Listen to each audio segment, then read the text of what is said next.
Hello and welcome. In this video, we will discuss IP addressing, subnet mask, and specifically classful subnetting. In this video, we will discuss different categories of IPs, what is a host and what is a network address, public and private IPs, and also the default subnet mask in classful subnetting. So let's start. What is a subnet mask? To understand the subnet mask, we need to look at the IP address. So for example, we have an IP address of 10.0.10.20. And we must understand that every IP address has two portions. One is the network portion and one is the host portion. We will definitely discuss what is the network portion and what is the host portion and what are the benefits of this. But for now, we will understand that we have a network portion and we have a host portion. Now, how will I understand or how will I know that in this IP address, I have a network portion and I have a host portion? What is the identification factor in this IP address? That identification factor is subnet mask. The subnet mask tells us what is the host, which portion or which octet is actually a host octet and which octet is a network octet. So with the subnet mask, so here I have a subnet mask of 255 and this is the first octet. So this means the first octet in the IP is actually a network portion or the network octet, and the remaining three octets, these are the host portion. And as you can see, the remaining portion or remaining octet in the subnet mask is 0. So this means that the remaining portion of the IP address is the host portion. Moving forward, let's talk about what is the benefit of a subnet mask. It enables us to create subnetworks or smaller networks to easily manage different devices and communicate with other networks. Now, this concept is actually known as subnetting. Subnetting. Now, what is subnetting? Subnetting is a technique to divide the network in different small portions so that we could easily manage them and we could apply services and security if we want to. We will discuss more about subnetting in the subsequent videos. In a nutshell, subnet masks help us to understand and to identify the network portion and the host portion in an IP address. And subnetting is a concept where we distribute our large networks into smaller networks. So we have two categories of subnetting: classful subnetting and classless subnetting. In this video, in this lecture, I will be focusing more on the classful subnetting.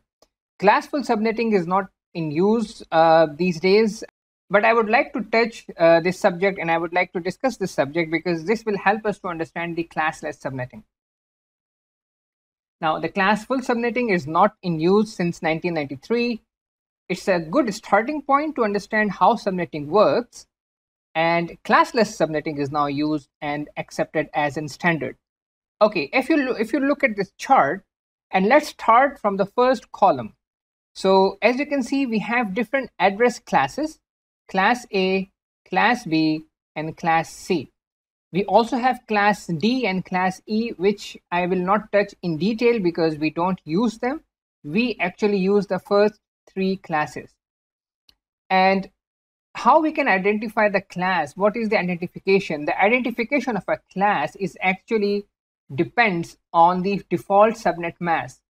So the default subnet mask for the class A is always 255.0.0.0. The default subnet mask for class B is 255.255.0.0. And for the class C, we have 255.255.255. And we do have public and private IP ranges. So in every class, we have public range and a private range. So the private IPs is used for your internal purpose, like for your company or for your company, for your home network. Whenever you are designing a network within specific boundaries, so we can use the private IPs, and the public IPs are used for outside world to connect to the internet. With these classes, we can also calculate the number of networks per class and number of hosts per network. For class B, we have this range for host and network, and for class C, we have this range for the host and the network.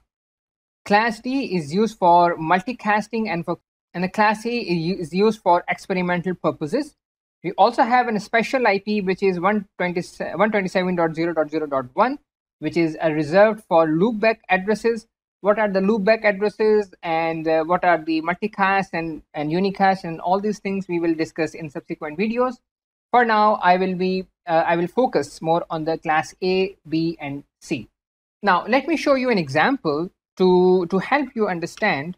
So I have this internet settings, and in this internet settings, I click on the change adapter options. So in this change adapter options, I have different Ethernet and VirtualBox settings. So let me go into one of the Ethernet settings. I'll say properties. And in this properties, I will select Internet Protocol version IPv4, and I'll click properties.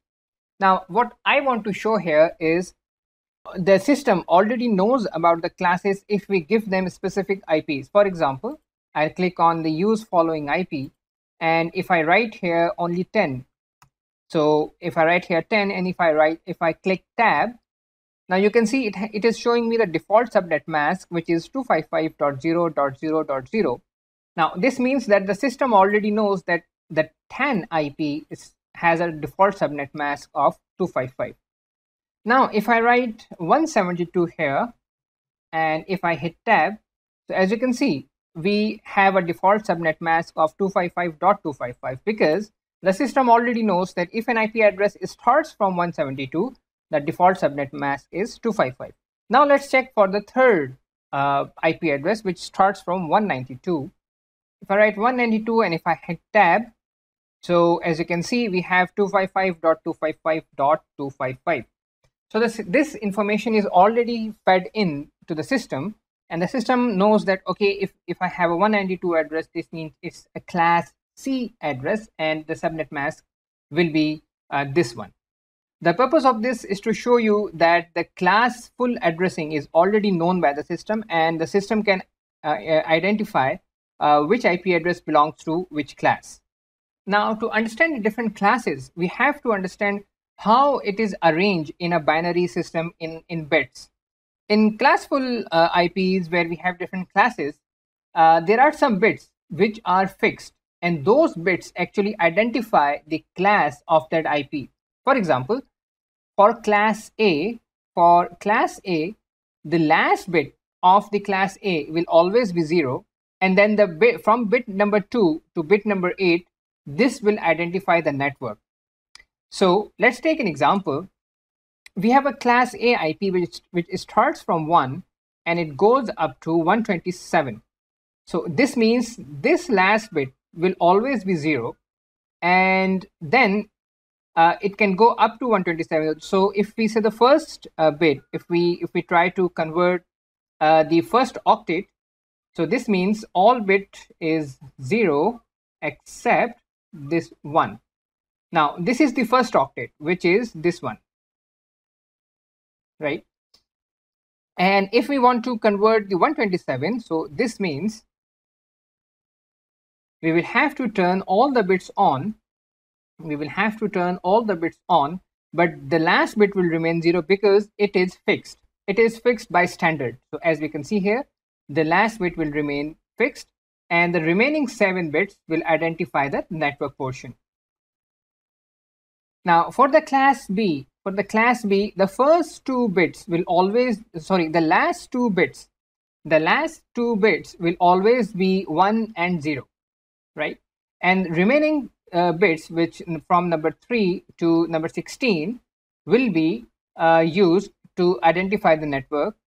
So the first IP is 128, and it can go up to 191. So the last 2 bits will be 1 and 0. Now we can turn on or turn off these remaining ranges, these remaining bits. But for these two, this will always be fixed because this is the standard. And same for the third. For the class C, we have 3 bits which will remain fixed, which is 1, 1, and 0. So 1, 1, and 0. And the remaining bits can be used for the ranges. So it can go up to 24 bits. I am only showing the first octet here. So I'm only showing the first octet, but we have 3 octets for the class C. And for the class D, the same way, we have these 4 bits. The last 3 bits will be 1 and the fourth will be 0. And for the class E, we have all the 4 bits as 1. Let's talk about some of the examples. So this is class A. So this means the first portion is the network portion. This is network, and the remaining portion is the host portion. So we have total 8 bits for the network. We have 24 bits for the host. We have 2 raised to power 7 network. So why 2 raised to power 7 is, it is 2 raised to power number of network bits. So this is, so the network bits are actually 8, but why it is 7? If you remember, the first bit is fixed. The first bit is fixed, so we cannot change that. So we will not take this bit into consideration, and that is why we will subtract 1 bit. So 8 minus 1 equals to 7. So that is why we have 2 raised to power 7. And host per network, we have 2 raised to power 24, which is the 24 is the number of host bits.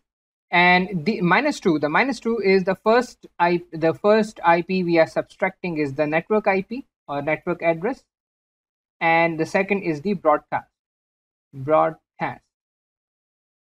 We will discuss this in detail to understand the network address and the broadcast address.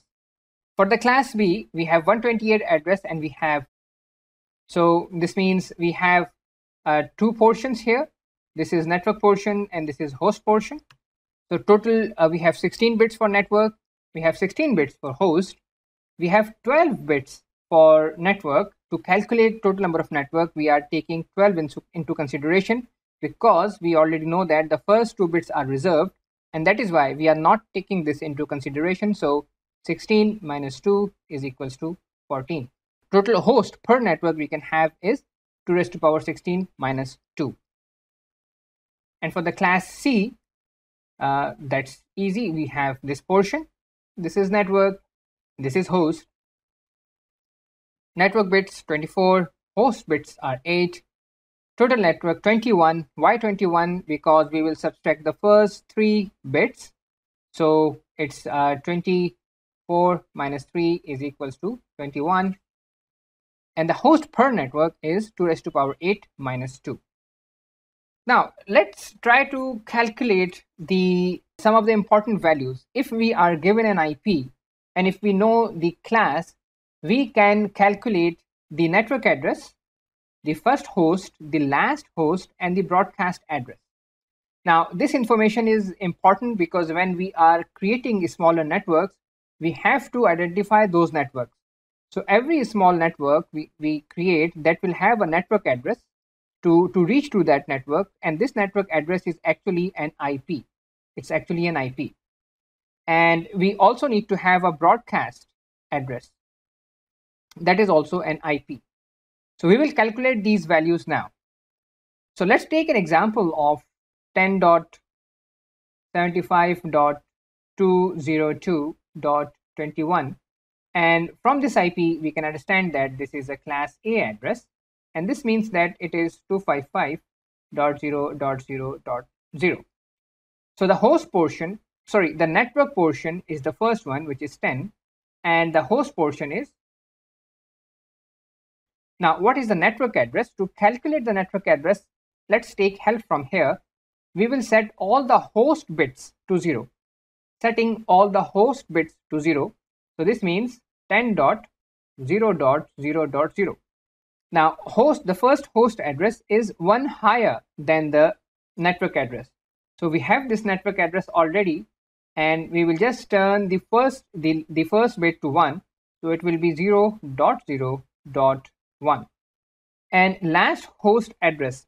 Before calculating the last host address, we will calculate the broadcast address. Now what is the broadcast address? Set all the host bits to 1. Set all the host bits to 1. Now if we set all the host bits to 1, the network bit is 10, and then it will be 255.255.255, because if we set all the host bits to 1, we will have this address.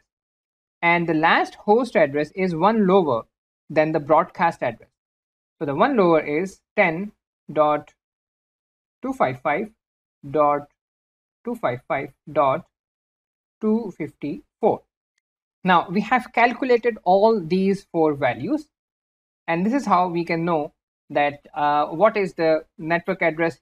So this IP which is 10.21 will fall within this range. So if we see the range, the first is 1 and the last IP is 254. So within this range, within 1 to 254, we have 21.21, which is this IP. Now let's take one more example. Now we have an IP address of 172.26.80.2110. And from the first octet, we can know that this is the class B address. So this means 255.255.0.0. So the network portion is 172.26 and the host portion is 80.120. Now network address, we will set all the bits to 0, all the host bits to 0. So we can say that 172.26.0.0. This is easy. The first host is, we will add one number, we will add 1 to the network address, So the network address is this one, 172.26.0 and .1, the first host. Before calculating the last host, let's calculate the broadcast. The broadcast says set all the host bits to 1. Set all the host bits to 1. So 172.26.255.255. And the last host is one lower than the broadcast. So the broadcast is 172.26.255.254. This is the last address, which is one less than the network. In the next lecture, we will discuss about the classless subnetting, which is standard and which is actually being used in the industry. Thank you.